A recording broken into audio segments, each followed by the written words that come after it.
Madame, Monsieur, bonsoir. L'humanité célèbre aujourd'hui, 16 octobre, la journée mondiale de l'alimentation.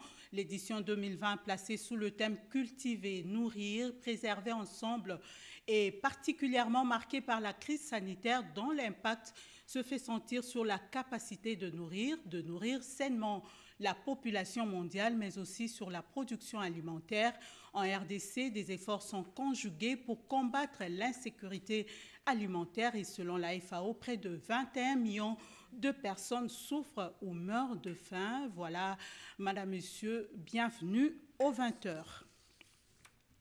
Comme à l'accoutumée, la réunion du Conseil des ministres a été présidée ce vendredi par le chef de l'État, Félix-Antoine Tshisekedi. Au menu, plusieurs points examinés. En attendant le compte-rendu, suivant ce reportage de Blandine Zofre. Tradition respectée ce vendredi 16 octobre 2020 à la Cité de l'Union africaine. À partir de son bureau, le chef de l'État, Félix-Antoine Tshisekedi Tshilombo, était devant les membres du gouvernement en visioconférence pour un tour d'horizon de la situation générale de la nation congolaise. La communication du président de la République en premier point, suivi des points d'information avec en toile de fond la situation sécuritaire sur l'ensemble du pays. Le ministre d'État, ministre de la Coopération internationale, intégration régionale et francophonie, a présenté au Conseil l'état des lieux des préparatifs des prochains Jeux de la francophonie en République démocratique du Congo. Au chapitre des dossiers, l'on en retient deux principaux, notamment celui lié à la situation de la pandémie de Covid-19 et autres épidémies qui sévissent au Congo démocratique. Le deuxième dossier examiné au cours de la 53e réunion du Conseil des ministres, c'est celui portant sur les risques d'augmentation des prix des produits pétroliers à la pompe dans la zone d'approvisionnement de l'ouest du pays.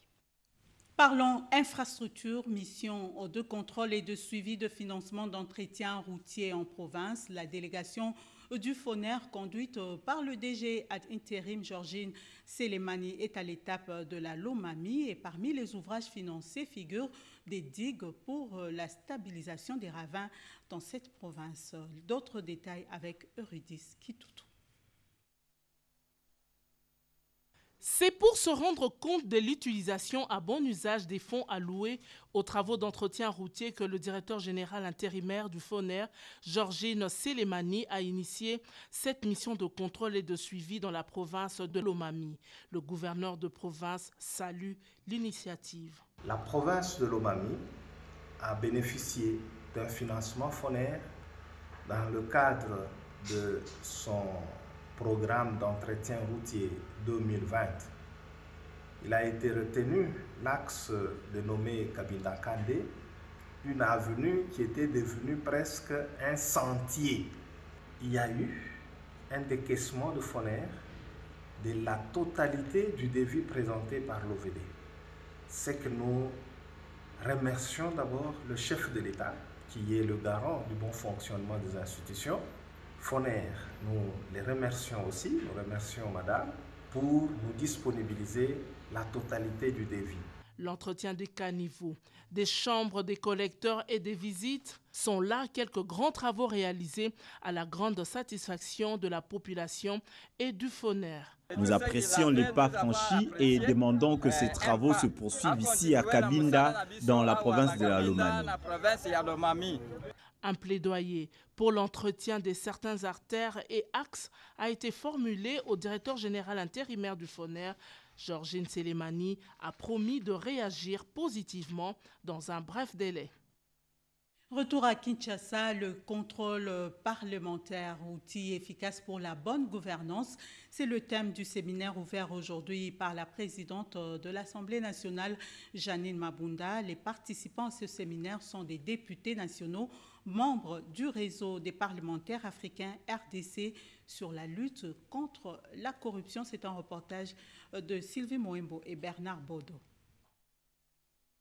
Sur une liste qui compte d'autres facteurs et pas de moindre, la corruption est un véritable fléau qui tue la société dans toutes ses composantes. C'est un véritable frein à la croissance économique et prive au trésor public de précieux moyens pour l'action gouvernementale. Si Transparency International place la République démocratique du Congo au 15e rang des pays les plus corrompus au monde, un tel classement n'appelle-t-il pas par ailleurs l'implication des députés nationaux pour dégager notre pays de cette position peu honorable? La réponse à la question est justement au centre de l'atelier de 2 jours sur le renforcement des capacités des parlementaires membres du réseau africain RDC. En ouvrant les travaux, la présidente de l'Assemblée nationale, Janine Mabunda-Lioko, a signalé la démarche en cours pour mettre à jour les outils de lutte anti-corruption. C'est une menace pour la cohésion sociale, pour la paix et pour les valeurs démocratiques. Elle prive aussi le Trésor public de moyens et de ressources financières pour la mise en œuvre d'actions pour le développement du pays. Ces initiatives de loi qui visent à renforcer donc la lutte contre la corruption s'inscrit en tout cas dans le cadre de notre souci d'amélioration de la gouvernance et puis aussi dans le cadre du respect des engagements internationaux que nous avons pris. Le président du réseau parlementaire, le député national Passisa Pamba, a lui aussi eu la bonne idée de rappeler les conséquences néfastes de la corruption. En votre qualité de législateur, c'est de vous principalement qu'on attend des initiatives allant dans le sens de l'éradication de la corruption dans notre pays à travers des réelles initiatives législatives de contrôle.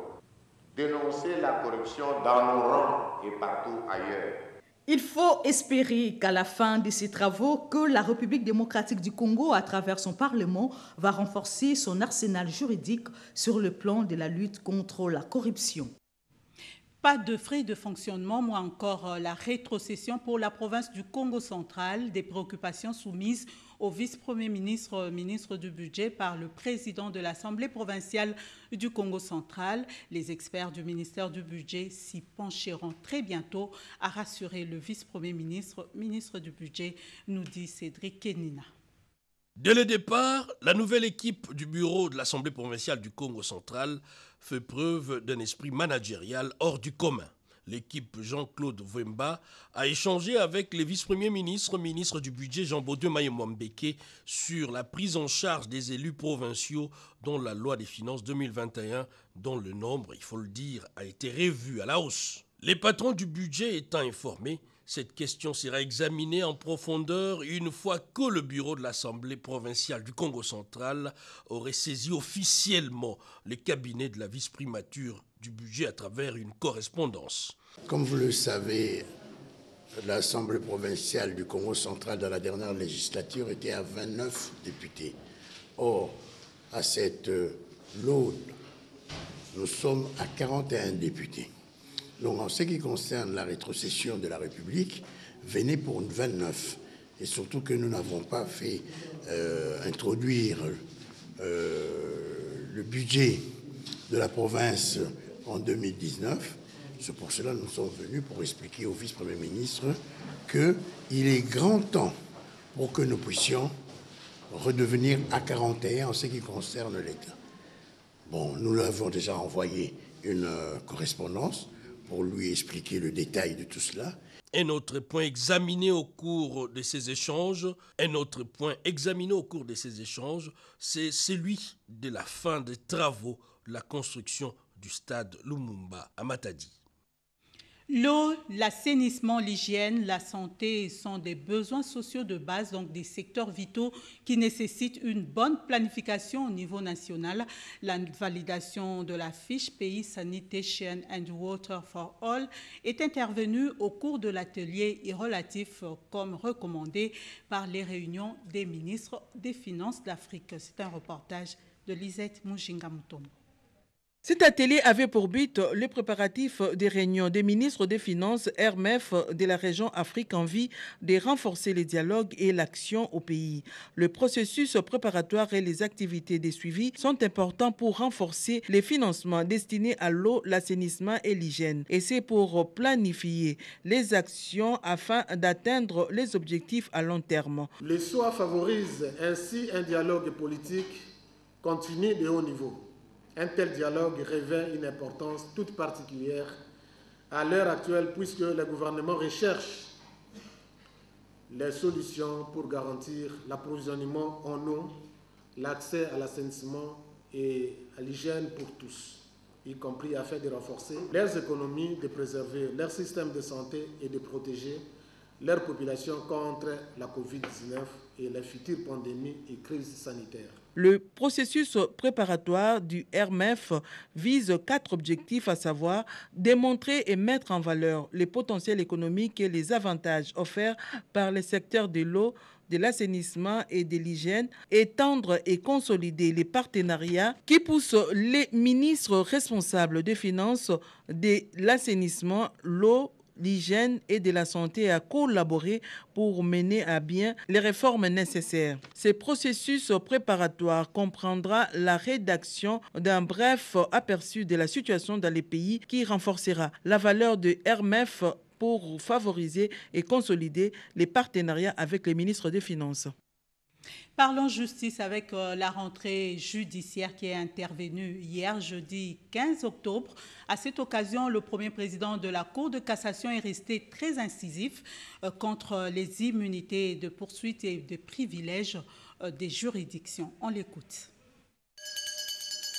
C'est conformément à l'article 64, alinéa 1 de la loi organique numéro 13/011-B du 11 avril 2013 portant organisation, fonctionnement et compétences de juridiction de l'ordre judiciaire qui s'est tenue ce jeudi 15 octobre 2020 comme chaque année une audience solennelle et publique à la Cour de cassation. Une audience unique en son genre en ces temps où la RDC opte pour un état de droit depuis l'accession au pouvoir de son Excellence Félix-Antoine Tshisekedi Tshilombo, représenté ici par le Premier ministre Sylvestre Ilunga Ilunkamba qui a prêté oreille aux différents discours. Le bâtonnier national Matadi Wamba a pour sa dernière prestation étant fait mandat sollicité le respect et la considération de l'ordre des avocats. En dépit de tout, il implore la paix en RDC, pays indépendant et respecté. Le procureur général, après la Cour de cassation, Mumba Mukomo Victor, dans son mercuriel intitulé « Du pouvoir d'injonction du ministre de la Justice sur le parquet en droit positif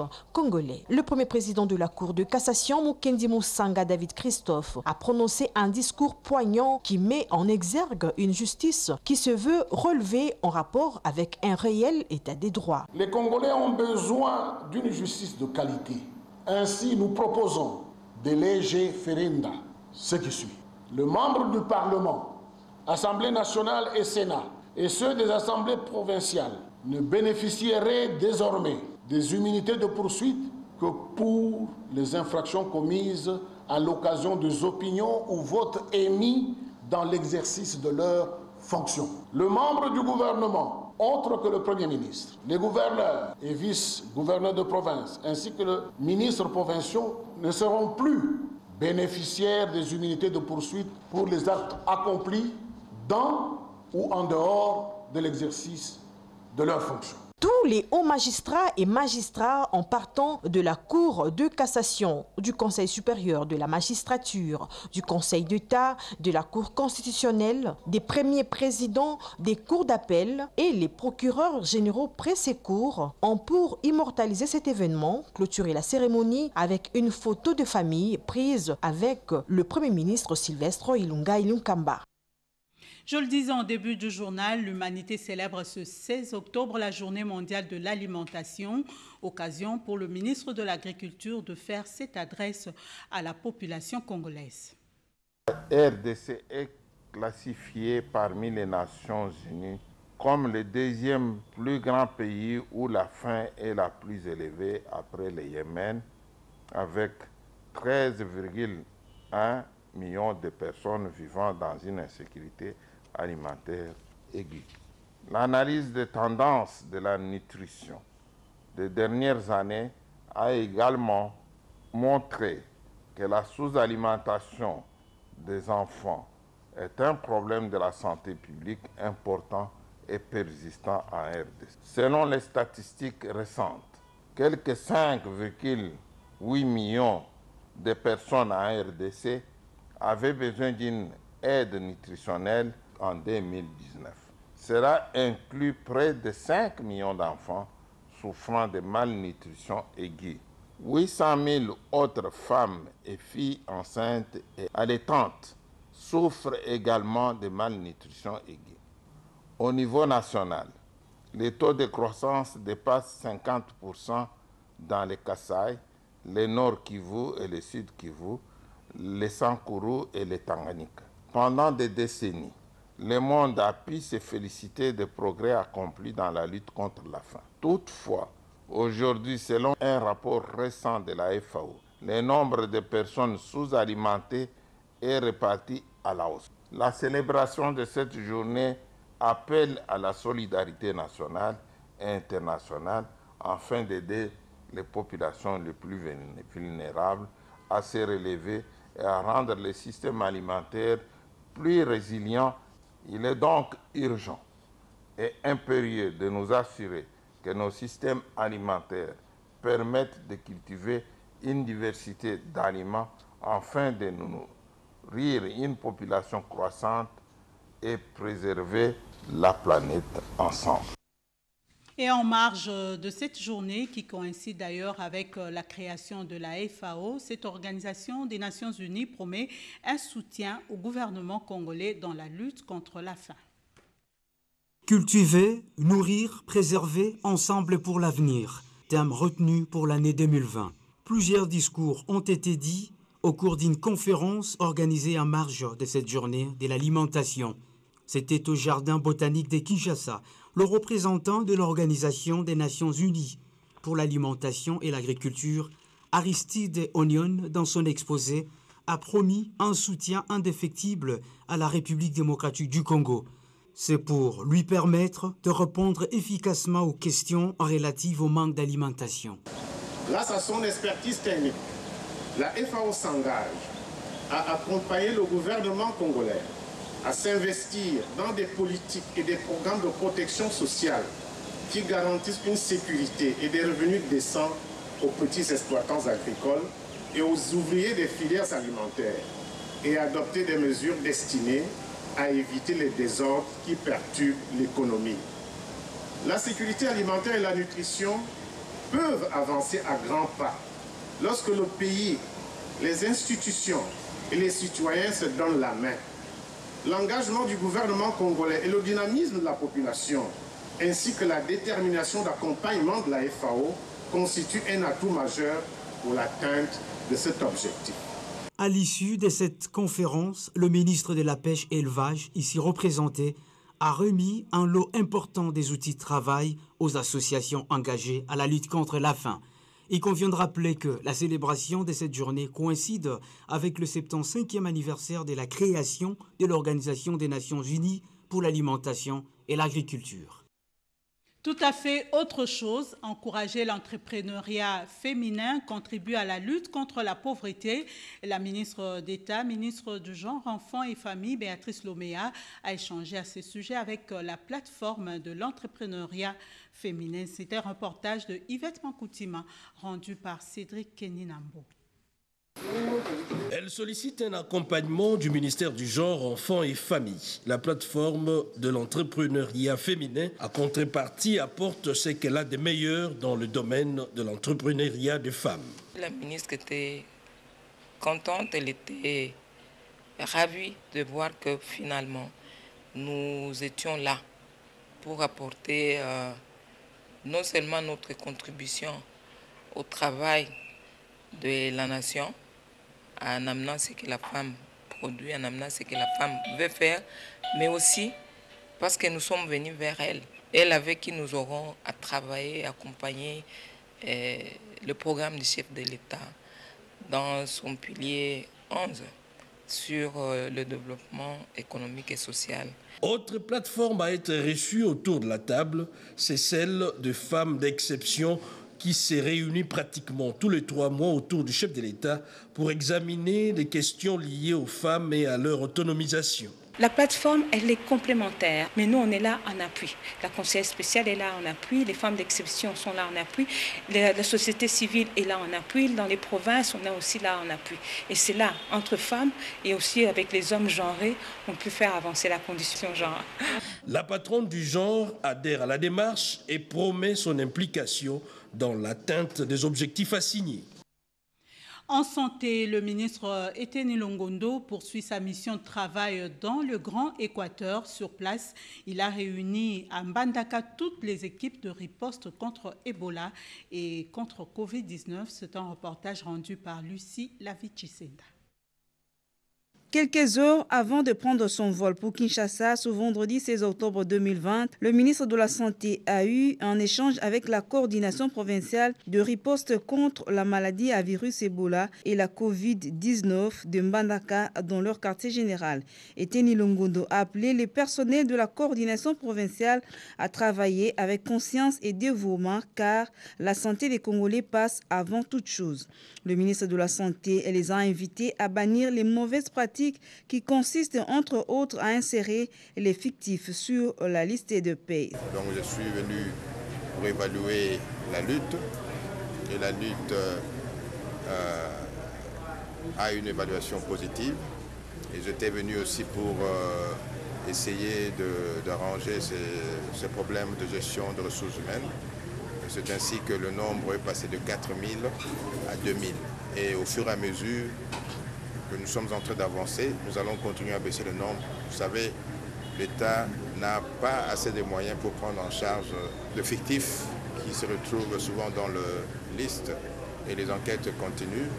Il y a déjà des suspensions, il y a des gens qui ont été suspendus et nous allons voir ce que nous allons prendre comme décision pour que la justice soit saisie. Le numéro 1 de la santé a remercié tous les personnels de la coordination provinciale et le gouvernement provincial pour le travail abattu jusqu'ici dans les secteurs de la santé dans cette partie du pays. Quant aux certaines difficultés lui soumises, Eteni Longondo a promis de faire part au gouvernement central pour des solutions idoines. Santé toujours, un nouveau programme d'assistance à l'anémie SS sera bientôt lancé par l'ASBEL, Action bénéfique pour la drépanocytose. C'est une activité à inscrire bien sûr dans les actions de la première dame Denise Nyakero Tshisekedi pour la lutte contre cette maladie. Reportage Joël Lungenza. La République démocratique du Congo est le troisième pays au monde touché par la drépanocytose après l'Inde et le Nigeria. D'où la nécessité de multiplier les stratégies et les actions de prévention et de prise en charge. Nous avons en fait une vocation d'aider les drépanocytaires. C'est une maladie qui est méconnue. C'est une maladie que beaucoup de gens disent que non, voilà, c'est la sorcellerie. C'est une maladie comme toute autre maladie et que les drépanocytaires peuvent vivre comme toute autre personne s'il est bien suivi et s'il est bien pris en charge. Alors, nous lançons notre sortie officielle ce samedi 17 octobre à l'hôtel Rotana de 14h30 à 15h30 pour qu'ensemble nous puissions mettre nos mains ensemble afin que nous puissions mener à bien cette lutte contre la drépanocytose. Le nouveau programme d'assistance dénommé Action bénéfique pour les drépanocytaires s'inscrit dans cette logique. Notre ASBEL sera là pour accompagner notre distinguée première dame, Madame Denise Nyakero Tshisekedi, qui a pris à le corps cette lutte comme une lutte qui est la sienne. C'est une maladie qui touche une grande partie des Congolais, des Congolaises et des Congolaises. Et c'est un réel problème de santé publique. Vous vous rendez compte qu'il y a 5 millions de drépanocytaires en RDC. Nous sommes le troisième pays où il y a la plus grande prévalence dans le monde. Alors nous pensons que nous devons nous tous nous liguer ensemble derrière la première dame pour lutter contre cette maladie. Direction Congo central où l'église de Jésus-Christ des Saints des derniers jours a remis au gouverneur de cette province un lot important de matériel médical. Les aspirateurs, les concentrateurs, les lunettes et masques d'oxygène, les lits de réanimation et autres, tel est l'échantillon des matériels médicaux remis au gouverneur du Congo central, Atouma Toubouana, pour les traitements des malades de Covid-19 et aussi pour donner accès aux soins de santé de qualité aux populations vulnérables du Congo central. Ce kit médical est un don de l'Église de Jésus-Christ des Saints des derniers jours, partenaire du ministère de la Santé publique. En cette période de la Covid-19, où le monde est ébranlé, l'Église s'est alignée dans plusieurs nations pour apporter le soutien. Ce n'est pas seulement pour la province du Congo central, mais nous l'avons fait pour toute la RDC avec l'INRB, nous l'avons fait pour le Congo-Brazzaville, Nous venons de donner à Kampala, en Afrique du Sud. Donc c'est partout. Et l'Église est en train de se mouvoir pour aider les enfants de Dieu. La motivation, c'est l'amour du prochain. Le gouverneur du Congo central, Atumatu Bwana, a apprécié à sa juste valeur ces gestes de générosité qui va améliorer la situation sanitaire de la population du Congo central et surtout contribuer à la riposte contre la Covid, une pandémie qui décime la population mondiale. La population du Congo central restera reconnaissante dans cette assistance que nous avons apportée en cette période où cette pandémie est en train d'inquiéter plus d'un. Ce matériel que vient de doter la province va servir pour que vraiment nous puissions nous mettre sur l'axe et la vision du chef de l'État qui voudrait que nous puissions porter cette pandémie hors de notre pays. Des kits sanitaires de lutte contre le Covid-19 pour la zone de santé de Kingabwa, ce don de la Croix-Rouge RDC a été remis en présence de la représentante pays intérimaire de la Fédération internationale de la Croix-Rouge. C'est un reportage de Luisette Tsakalamalasa rendu par Pati Tondouan Kizunda. La Croix-Rouge de la République démocratique du Congo renforce les mesures de prévention et contrôle de l'infection auprès des zones de santé pour empêcher la propagation du Covid-19. Elle a procédé ce vendredi à la remise des kits sanitaires composés entre autres des lunettes de protection, blousons à usage unique, masques respiratoires, thermomètres sans fil à la zone de santé de Kingabwa. Une manière pour cette organisation humanitaire d'apporter sa contribution dans la lutte contre le coronavirus. C'est une tradition, une mission assignée à la Croix-Rouge d'appuyer le gouvernement à travers le ministère de la Santé dans la lutte contre les maladies. Nous voulons simplement remercier nos partenaires du mouvement extérieur qui, à travers la fédération, qui est notre partenaire, qui a reçu un don, qui veulent nous appuyer et nous, de notre côté, servir les vulnérables de la République démocratique du Congo. Un geste apprécié par les médecins-chefs de zone de Kingabwa. Nos remerciements vraiment vont tout droit à la Croix-Rouge parce que nous sommes une zone de santé qui n'a jamais été épargnée par des épidémies. Et chaque fois, même lorsqu'il y a eu l'épidémie de choléra, on a travaillé avec la Croix-Rouge. Et voilà, aujourd'hui, pour la pandémie de Covid, la Croix-Rouge n'est pas restée main croisée. Et tout ce que vous nous remettez aujourd'hui, ça va servir pour travailler pour notre population, pour le bien-être de notre population, ainsi que la protection des prestataires qui reçoivent les malades dans le centre de santé. Et je pense que sa gestion va être vraiment rigoureuse. Kadi Sissé, représentante pays intérimaire de la Fédération internationale de la Croix-Rouge, a rappelé que ce geste est une manière pour sa fédération d'appuyer les actions menées par la Croix-Rouge de la RDC. Dans le secteur de petites et moyennes entreprises, on parle de la poursuite de la campagne de vulgarisation de la loi relative à la sous-traitance dans le secteur privé. Les entreprises du secteur des transports aériens et routiers ont été la cible de l'ARSP. La campagne de vulgarisation de la loi sur la sous-traitance dans les secteurs privés que l'autorité de régulation de la loi sur la sous-traitance dans les secteurs privés ARSP a obtenu cette fois-ci l'appui des sociétés du secteur de transport aérien et routier. À ces propos, le directeur général de l'ARSP, Ahmed Kalej Kand, et son équipe a changé la méthode de persuasion, l'explication des textes et les applications sur terrain. Une méthode qui a acquis l'adhésion de tous ses interlocuteurs, à savoir entre autres Congo Airways et DHL. De ce fait, petit à petit, les partenaires visés par l'ARSP comprennent de plus en plus la pertinence de cette loi promulguée en RDC. Aujourd'hui, c'était le tour des opérateurs qui évoluent dans le transport, que ce soit aérien ou routier. Et c'était routier du groupe Ouest. Nous avons énormément appris et ils ont soulevé des questions très pertinentes auxquelles l'équipe ARSP a donné des réponses qui ont été satisfaisantes. Et nous avons donc évolué dans la compréhension des textes et dans la compréhension de l'activité sur terrain, comment elle se déroule. Et c'est un plus. L'application de la loi va se faire de la manière la plus aisée, comme ils l'ont indiqué, et ils apportent tout le soutien à l'ARSP et à la loi et c'est quelque chose qui ne peut que nous réjouir. Pour rappel, la RSP a déjà contacté les entreprises des secteurs ci-après, pétrolières, hôtelières et brassicoles. Les fructueux échanges obtenus avec ses partenaires augurent de lendemains meilleurs pour l'application de la loi sur la sous-traitance en RDC. Parlons politique avec la redynamisation de l'AFDC allié, parti Cheranene Nkoulou. Plusieurs activités ont été organisées à Goma et à Kolwezi, nous dit Robert Ndaïchises. Véritable démonstration de force à Goma et Kolwezi, les couleurs de l'Alliance des forces démocratiques du Congo et alliés ont éliminé les provinces du Nord Kivu et Lualaba ce jeudi 15 octobre 2020. Sous le leadership exemplaire de l'autorité morale de la FDCA, Dr Néné Louankoulou, qui mène avec dextérité la barque de ses regroupements politiques, deuxième force du Front commun pour le Congo. À Goma, c'est un réarmement moral de ses membres, mais aussi une grande cérémonie de renouvellement des serments de fidélité et de loyauté au sénateur à vie, Joseph Kabila Kabange, autorité morale du Front commun pour le Congo. Il n'y a plus de doute, la FDCA, avec à sa tête Néné Louankoulou, s'est véritablement imposée sur toute l'étendue du territoire national. Elle l'a prouvé et continue de le faire à travers toutes les provinces du pays. À Goma, ce jeudi 15 octobre 2020, se part un carnaval motorisé parti de toutes les communes de la ville de Goma. Banderole, calico, effigie de l'autorité morale, la ville de Goma a bien vibré dans la salle du lac Kivu.